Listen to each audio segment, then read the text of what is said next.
হযরত আলী ইবনে আবি তালিব রাদিয়াল্লাহু তাআলা আনহু থেকে বর্ণনা, قال النبي صلى الله عليه وسلم إذا كانت ليلة النصف من شعبان فقوموا ليلها وصوموا نهارها।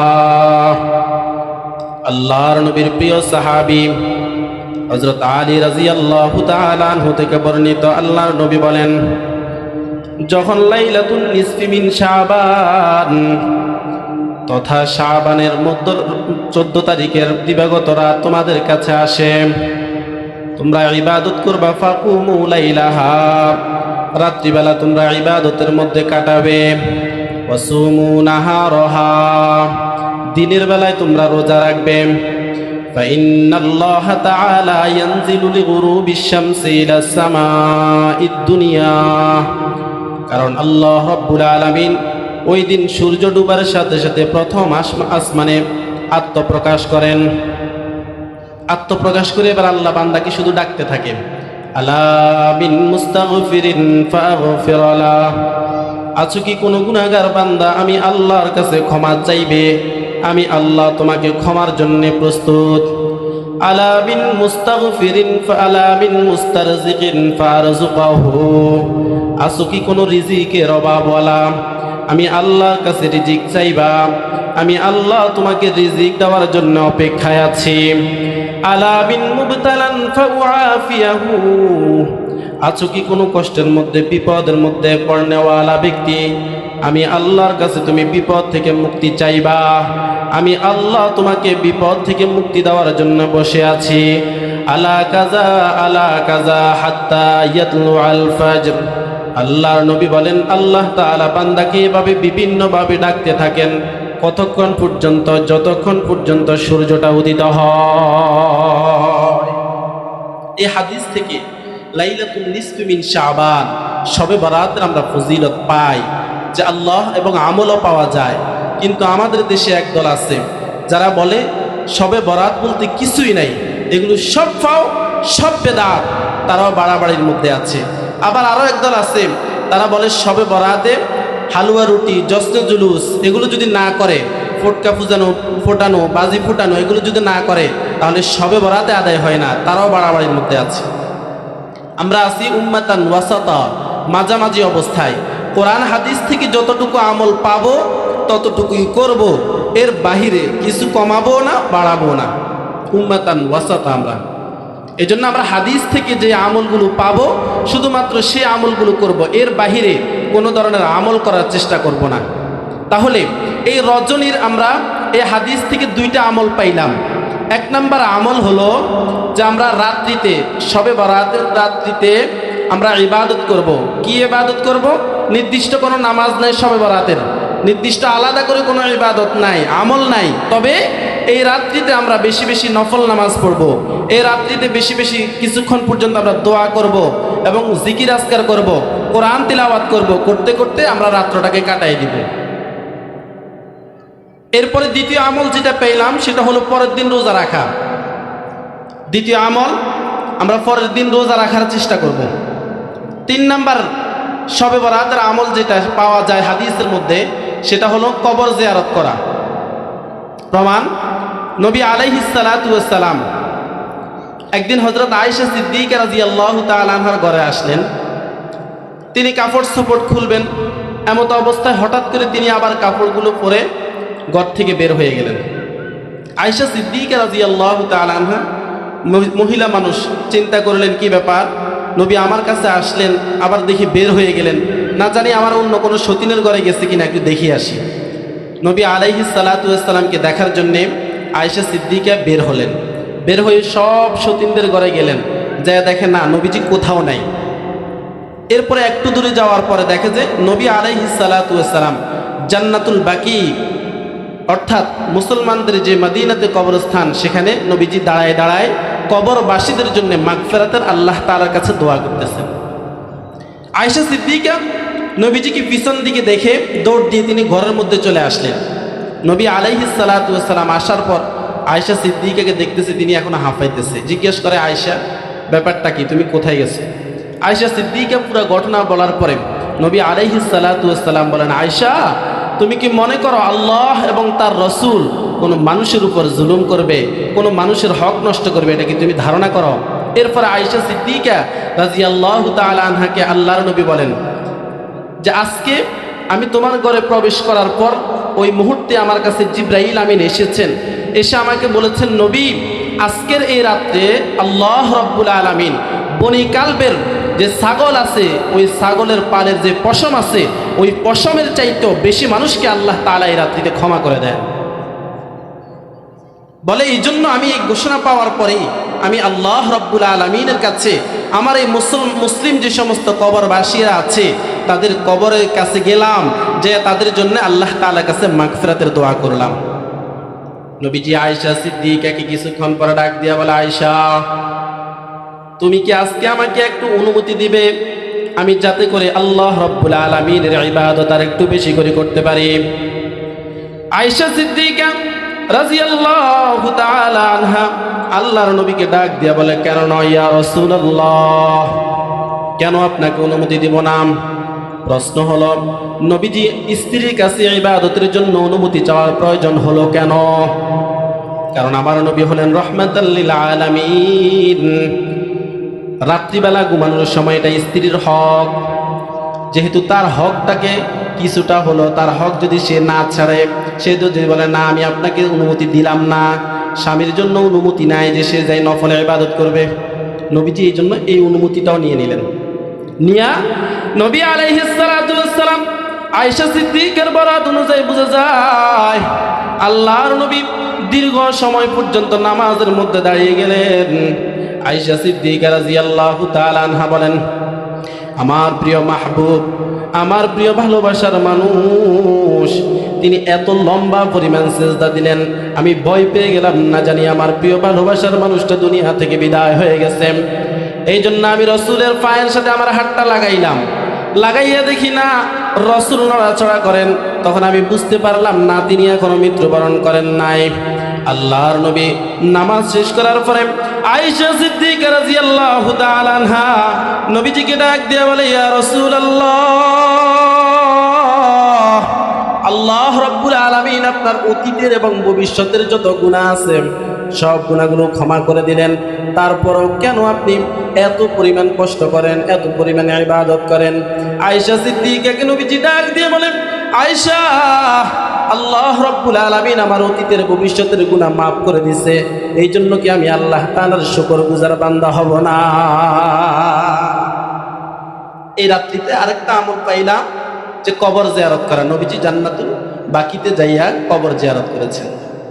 4 নাম্বার আমল ইস্তিগফার করা, ক্ষমা প্রার্থনা করা আল্লাহ রাব্বুল আলামিনের কাছে।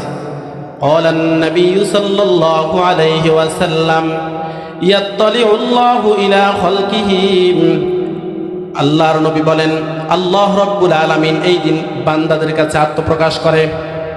কি করে? ফায়াগফিরু লিজামিই খালকিহি, তার যত বান্দা আছে, যত মানুষ আছে সবাইকে ক্ষমা করে দেন। ইল্লা লিমুশরিকিন নাও মুশাহিন, তবে 2 শ্রেণীর মানুষকে আল্লাহ রাব্বুল আলামিন এই রাত্রে ক্ষমা করে না। 1 নম্বর হলো যারা আল্লাহ তাআলার সাথে শিরিক করে, 2 নম্বর হলো যারা বিদ্বেষ পোষণ করে, হিংসা বিদ্বেষ করে। এই 2 শ্রেণীর মানুষকে আল্লাহ রাব্বুল আলামিন এই রাত্রেও ক্ষমা করে না। এই 2 শ্রেণীর মানুষ ব্যতীত যত মানুষ আছে আল্লাহ রাব্বুল আলামিন সব মানুষকে এই রাত্রিতে ক্ষমা করে দেন। এখন ক্ষমা যদি আপনি না চান, আপনাকে কিভাবে ক্ষমা করবে? এই রাত্রিতে ক্ষমা চাইতে হবে আল্লাহ তাআলার কাছে। যখনই সুযোগ হবে যাইয়া মসজিদের কোণে বসে একা একা, আলাদা করে পার্টি করার দরকার নাই। আমাদের দেশে শবে বরাতকে একটা উৎসব বানায় ফেলছে, এদিক সেদিক বাজি ফুটায়, ফটকা ফুটায়, এই করে সেই করে, সবাইকে এলান করে মসজিদে নিয়ে যায়, আলাদা নামাজ পড়ে, এই করে। এগুলোর কোনো দরকার নাই। বরং একা একই নীরবে নিবৃত্তি নবীজি সাহাবীদেরকে একসাথে নিয়ে চাইলে তো মসজিদে নববীতে নামাজ পড়তে পারতেন, ইবাদত করতে পারতেন, কিন্তু করেন নাই। তিনি তার ঘরে যাইয়া ইবাদতের মধ্যে মাশগুল হয়ে গেছেন। আমরাও ঘরেই ইবাদত করার চেষ্টা করব। যদি ঘরে পরিবেশ না থাকে মসজিদে চলে আসব, কিন্তু একা একই নীরবে নিবৃত্তে আল্লাহ তাআলাকে ডাকবো, কোরআন তিলাওয়াত করব এবং কিছুক্ষণ দোয়া করব, ইস্তিগফার করব। এটা না করে আমরা বিভিন্ন কাজের মধ্যে, অন্য কাজের মধ্যে, অহেতুক অনর্থক কাজের মধ্যে ব্যস্ত হয়ে যায়। আর আমাদের দেশের নারীদেরকে লাগাই দেয় হালুয়া রুটি বানানোর জন্যে, গোস্ত রুটি বানানোর জন্যে। এগুলো সব অপসংস্কৃতি, এগুলো থেকে আমাদেরকে বেঁচে থাকতে হবে। এগুলো সব অপসংস্কৃতি। হালুয়া রুটি খান আপনি, অসুবিধা নেই, অন্যদিন খান। গোস্ত রুটি অন্যদিন খাইতে কে নিষেধ করে? কিন্তু মহিলাদেরকে আপনি রুটি বানাইতে বানাইতে তাদের হাতের মধ্যে ফুসকা ফুটে যায়, তারপরে হয় না তার। এখন মহিলারা গোস্ত বানাইতে বানাইতে, রুটি বানাইতে বানাইতে শরীরের মধ্যে একটা অলসতা এসে যায়, এমন একটা ঘুম দেয়, তারা এসেও গেছে, ফজরও গেছে, সব গেছে। প্রিয় শ্রোতাবৃন্দ, একটা কথা মাথায় রাখবেন, মনে রাখবেন, সারা জীবনের যত লাইলাতুল কদর, যত লাইলাতুল বারা আছে, সবগুলোকে যদি আপনি এক পাল্লায় দেন, আর শুধুমাত্র ফজরের নামাজকে যদি এক পাল্লায় দেন, ফজরের নামাজের পাল্লাটা 1000 গুণে ভারী হয়ে যাবে। কি ইবাদত করলেন? তাকে তাদেরকে দিয়া আপনি মসজিদে যাই ইবাদত করেন, আর এদিক দিয়ে আপনার স্ত্রীকে আপনি কাজের মধ্যে লাগাইয়া ইবাদত করার সুযোগ থেকে, ইবাদত করা থেকে তাকে মাহরুম করে দিলেন। এই ধরনের কাজ করা যাবে না, কোনো অপসংস্কৃতি করা যাবে না। ইবাদতের রাত শুধু ইবাদতই করব, আনন্দের রাত এটা নয়। আনন্দের জন্য আল্লাহ 2 দিন দিয়েছে, একটা হলো ঈদুল ফিতর আর একটা হলো ঈদুল আজহা। ওই সময় আনন্দ করেন, অসুবিধা নেই। কিন্তু লাইলাতুল বারা এটা আনন্দের জন্য নয়, এটা ইবাদতের জন্য। ইবাদত করার চেষ্টা করব। তাহলে আল্লাহ রাব্বুল আলামিন পৃথিবীর যত মানুষ আছে সবাইকে ক্ষমা করে দেন, তবে 2 শ্রেণীর মানুষকে ক্ষমা করে না এই রাত্রিতেও। তার মধ্য থেকে 1 নাম্বার হলো যারা শিরিক করে আল্লাহ তাআলার সাথে। আল্লাহ কি বলেন? ইন্নাল্লাহা লা ইয়াগফিরু আন ইউশরাকা বিহি ওয়া ইয়াগফিরু মা দুনা যালিকা লিমান ইয়াশা। আল্লাহ রাব্বুল আলামিন শিরিকের গুনাহ ব্যতীত বান্দার জীবনের যত গুনাহ আছে সব গুনাহগুলোকে মাফ করে দেন। লোকমান হাকিম বলে, ইয়া বুনাইয়া লা তুশরিক বিল্লাহ ইন্নাশ শিরকা লাযুলমুন আযীম। হে সন্তান, লা তুশরিক বিল্লাহ, কখনো আল্লাহ তাআলার সাথে শিরিক করো না। ইন্নাশ শিরকা লাযুলমুন আযীম, নিশ্চয় শিরিক এটা মহাপাপ, মহা অন্যায়। এই শিরিকের ধারে কাছেও তোমরা যাইও না। আল্লাহ রাব্বুল আলামিন অন্য আয়াতের মধ্যে বলেন, মাইয়ুশরিক বিল্লাহ ফাকাদ হারামাল্লাহু আলাইহিল জান্নাহ। যে ব্যক্তি শিরিক করে আল্লাহ তাআলা তার জন্য জান্নাতকে হারাম করে দেন। শিরিক থেকে বেঁচে থাকতে হবে। নবী আলাইহিস সালাতু ওয়াস সালাম বলেন, আলা উনাব্বিউকুম বিআকবারিল কাবাইর। সাহাবীরা, আমি কি তোমাদেরকে সবচেয়ে বড় কবিরা গুনাহ যেটা, সেটা সম্পর্কে খবর দিব? সাহাবায়ে কেরাম বললেন, ইয়া রাসূলুল্লাহ, অবশ্যই। নবীজি বলেন, আল ইশরাকু বিল্লাহ। 1 নাম্বার সেটা হলো আল্লাহ তাআলার সাথে শিরিক করা। যত গুনাহ আছে কবিরা গুনাহ, সবচেয়ে বড় কবিরা গুনাহ হলো আল্লাহ তাআলার সাথে শিরিক করা। তাহলে মানুষ যদি শিরিক করে ফেলে, তার জীবনের আর কোনো কিছুর সুযোগ নেই, বাঁচার আর কোনো রাস্তা নেই। শিরিক এত মহাপাপ আল্লাহ তাআলার কাছে, এত মহা গুনাহ এটা। এজন্য জীবনে ছোটোখাটো যা গুনাহ হোক, কিন্তু শিরিক করা যাবে না, এটা মহাপাপ, সাবধান। তাহলে 1 নাম্বার, আল্লাহ তাআলা মুশরিকদেরকে ক্ষমা করে না। 2 নাম্বার, যারা হিংসুক তাদেরকে আল্লাহ তাআলা ক্ষমা করেন না। নবী আলাইহিস সালাতু ওয়াস সালাম বলেন, হিংসা মানুষের আমলগুলোকে কেমন ধ্বংস করে জানো? বলে, আগুন যেভাবে লাকড়িটাকে আস্তে আস্তে পোড়াইয়া ধ্বংস করে দেয়, হিংসা মানুষের আমলকে এভাবে ধ্বংস করে দেয়। কিতাবের মধ্যে আছে, হিংসা করা এটা এক হিসেবে আল্লাহ তাআলার যে বন্টন আছে, এই বন্টনে আপনি দ্বিমত পোষণ করলেন। বলে, কিভাবে? আপনি একজনের হিংসা করলেন, সে কোটি টাকার মালিক হয়ে গেছে, তো কোটি টাকার মালিক তো তাকে বানাইছেন আল্লাহ তাআলা। আপনি এখানে যে হিংসাটা করলেন, গোয়াকে আপনি আল্লাহ তাআলার ফয়সালার উপর নারাজি দেখাইলেন।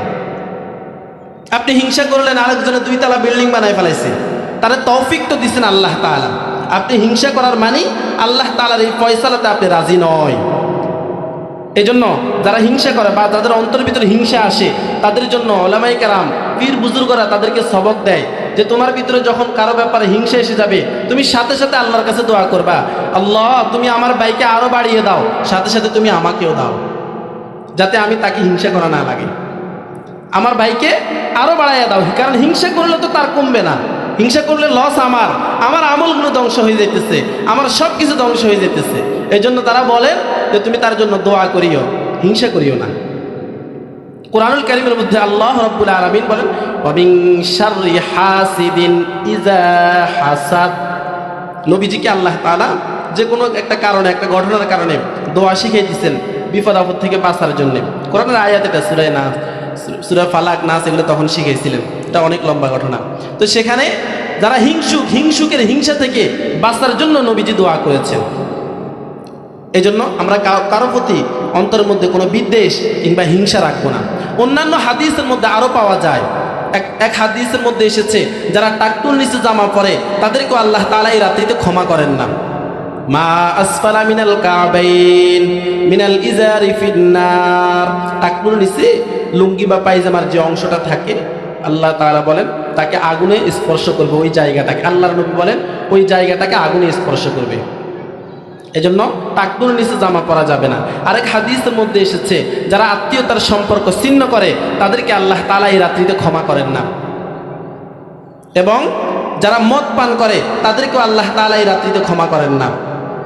নবী আলাইহিস সালাতু ওয়াস সালাম বলেন, মান আকালা খামরান ফাজলিদুহু ফাইন আদা ফাজলিদুহু ফাইন আদা ফাজলিদুহু ফাইন আদা ফাকতুলুহু। দেখেন এটা কেমন মারাত্মক গুনাহ। যারা নেশা করে তারা শোনা দরকার।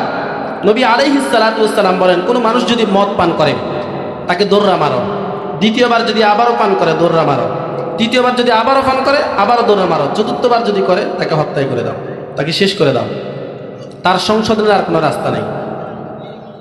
এই জন্যে এই রাত্রিতে যারা মদ পান করে তাদেরকেও আল্লাহ তাআলা ক্ষমা করেন না। আরেক শ্রেণী যাদেরকে আল্লাহ তাআলা ক্ষমা করেন না তারা হলো মাতা পিতার অবাধ্য সন্তান, তাদেরকেও আল্লাহ রাব্বুল আলামিন এই রাত্রিতে ক্ষমা করে না।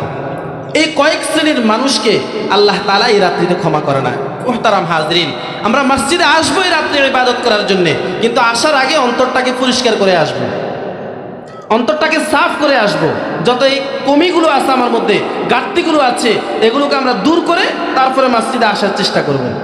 আমাদের ভিতরে তো সেটা নাই। এখন কি শবে বরাত, কি শবে কদর, সব কোথায় যেন চলে গেছে। এই বছর নির্বাচনের হওয়ার কারণে শবে বরাতের কোনো আলোচনাই নাই মানুষের মধ্যে, ইবাদতের কোনো আলোচনাই নাই, সবাই ওইদিকে ব্যস্ত। আহা।